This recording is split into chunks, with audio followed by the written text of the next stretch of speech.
बिस्मिल्लाहिर्रहमानिर्रहीम। अस्सलाम वालेकुम नाज़रीन, मैं अरशान खान, आप देख रहे हैं अरशान खान व्यूज़। नाज़रीन, सुप्रीम कोर्ट का एक हुक्म आया है जी। गुज़िश्ता दिनों एक फ़ैसला आया, बड़ा दबंग फ़ैसला था और हैरानकुन फ़ैसला था। हैरानकुन इसलिए मैं कहूँगा क्योंकि आजकल मुल्की हालात आपको पता है किस तरह की पेचीदगियाँ चल रही हैं, तो उस हवाले से मेरा ख़्याल है कि हैरानकुन फ़ैसला भी था।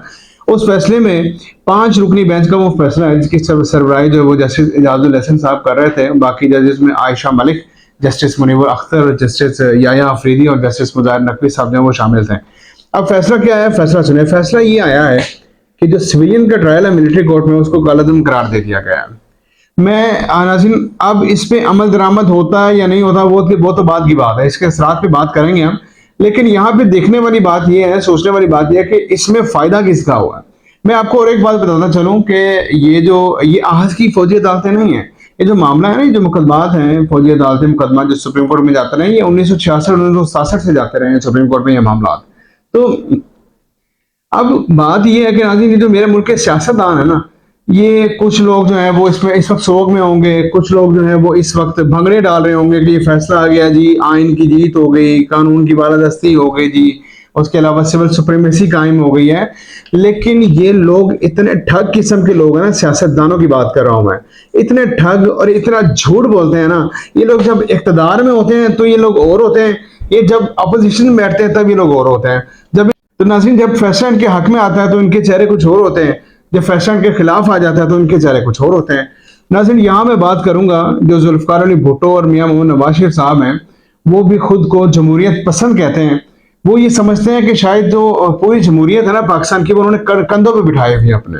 मैं उनके बारे में बता दूं कि 1977 में जुल्फ़िकार अली भुट्टो साहब ने फौजी अदालतें बनाई थी, ठीक है, और फिर वो पेशावर हाई कोर्ट और लाहौर हाई कोर्ट ने उनको खत्म कर दिया था। इसी तरह मियाँ साहब, मियाँ नवाज शरीफ साहब, जो कहते हैं खुद को कि वो बहुत जमहूरी हैं, वो जमहूरियत पसंद है, कंधों पे हमने जमहूरियत को बिठाया हुआ है, ठीक है, उन्होंने 1998 में फौजी अदालतें बनाई।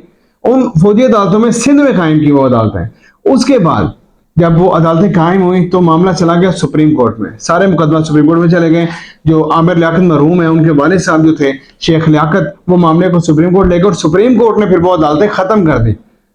ये मैं आपको बता रहा हूँ कि नवाज शरीफ और मियाँ साहब जो जमहूरियत पसंद कहते हैं, उन्होंने भी ये मामला किया जब वो इक़्तिदार में थे। इसी तरह नाज़रीन, जो इमरान खान साहब हैं, उन्होंने खुद जो फौजी अदालतें हैं उनकी हमायत की हुई है, उन्होंने बाकायदा फौजी अदालतों का दिफा भी किया हुआ अपने जब वो इक़्तिदार में थे। तो नाज़रीन, इमरान खान के दौर में जो 3.5 साल उनका दौर था, उनमें तकरीबन 25 लोग ऐसे थे सिविलियन जिनका ट्रायल मिलिट्री कोर्ट में हुआ है। तो नाज़रीन, जब ये इक़्तिदार में होते हैं तो ये मिलिट्री कोर्ट के हक में होते हैं, लेकिन जब इक़्तिदार से बाहर चले जाते हैं तो फिर ये आइन की बालादस्ती की बात करते हैं, ये सिविल सुप्रीमेसी की बात कर रहे होते हैं। 2015 में जो पेशावर अटैक हुआ था, उस अटैक के बाद नेशनल एक्शन प्लान बना और उसमें 21वीं तरमीम हुई जिसमें फौजी अदालतें कायम हुई। तो नाज़रीन, उसके खिलाफ मामला चला गया सुप्रीम कोर्ट में। अब सुप्रीम कोर्ट में जो डिसीजन आया वो 11-6 का था। 11 हक में थे और 6 जो थे वो मुखालफत में थे। अब जो लोग 6 लोग जो मुखालफत में थे, 6 जजेस, उनमें एक जो हमारे अब के मौजूदा चीफ जस्टिस हैं काजी फैज ईसा साहब, वो भी जो उन 6 लोगों में शामिल थे जिन्होंने मुखालफत की थी फौजी अदालतों की।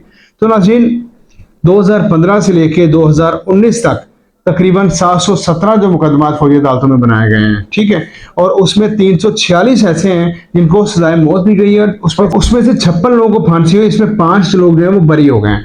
अब नाज़रीन, जो 200 मुल्ज़मान थे जो फौजी अदालतों से जिनको सजा हुई थी, वो चले गए पेशावर हाई कोर्ट में। वहाँ पे चीफ जस्टिस थे तब के सेठ वकार, बड़ा प्रोमिनेंट नाम है, आपने सुना होगा उन्हें भी। उनका एक फैसला था मुशर्रफ केस में, वो बात की बात बाद में डिस्कस करेंगे। लेकिन उन्होंने उन फौजी अदालतों का जो वो था मुकदमा, उन फौजी अदालतों का जो फैसला था उसको मुअत्तल कर दिया, ठीक है। अब जब मुअत्तल किया तो तब इमरान खान साहब की गवर्नमेंट थे, उस वक्त इमरान खान साहब हुकूमत में थे। वो इमरान खान साहब उस फैसले के खिलाफ सुप्रीम कोर्ट में अपील में चले गए, ठीक है। तो अब मैं वही आपको बताना चाह रहा हूं कि जब ये लोग इक़्तिदार में होते हैं ना, तब ये इनके हक में होते हैं फौजी अदालतों में, लेकिन जब ये बाहर होते हैं तो इनको सिविल सुप्रीमेसी है वो याद आ जाती है। अब नाज़रीन, ये जो केस चला है सुप्रीम कोर्ट में, जिसकी अभी समाअत हुई है, जो फैसला हुआ है, इसमें जो अटॉर्नी जनरल पाकिस्तान है, उन्होंने कहा है, उन्होंने एक स्टेटमेंट दी थी, उन्होंने कहा कि ये जो फौजी मिलिट्री कोर्ट में केस चलना है इसलिए भी जरूरी है कि 3 महीने में वाइंड अप हो जाएगा, तो जो कसूरवार हैं उनको सजा मिल जाएगी, लेकिन उसके उनके पास इख्तियारात होंगे, वो सुप्रीम कोर्ट हाई कोर्ट जा सकते हैं, अपील कर सकते हैं। लेकिन हमारा ये है, हम चाहते ये हैं कि जो लोग बेकसूर है ना, उनको बेकसूर करार दे के फारिग कर दिया जाए। नाज़रीन, अब मैं बात करूंगा असरात पे कि इसका असरात क्या हो सकते हैं। बिलाशुबा ये तरीके इंसाफ के लिए फ़ायदा मंद होगा, बिलाशुबा ये PTI की जो लीडरशिप है उसके लिए फ़ायदा मंद होगा, जो 104 105 लोग जो मुलजमान पकड़े हैं 9 में वाक़ये में, उनके लिए भी फ़ायदा मंद होगा। लेकिन जो मेरी राय है ना, हर इंसान की अपनी राय होती है। मेरी राय के मुताबिक जो इसके असरात है ना, जो इस पे अमल दरामद होना है वो होना ही नहीं है। क्यों? क्योंकि आपने देखा होगा पिछले 18 महीनों में, 17 महीनों में सुप्रीम कोर्ट के फैसलों की धज्जियां उड़ाई गई हैं, अदालत को कोई मान नहीं रहा है। आपने देखा होगा कि एक बंदे को एक तरफ से बेल मिलती है तो दूसरी तरफ से उसको गिरफ्तार कर लिया जाता है, एक तरफ अदालत कहती है छोड़ दो तो दूसरी तरफ उसको पकड़ लिया जाता है। तो नाज़रीन, मेरा जो ख्याल है ना वो यही है, अल्लाह करे ऐसा ना हो, अल्लाह करे ऐसा ना हो, लेकिन मेरी जहां तक राय है ना, ये मुझे लगता है कि यहाँ पे तसादुम होगा। नाज़रीन, अल्लाह ताला पाकिस्तान का हामी और नासिर हो। अल्लाह हाफिज।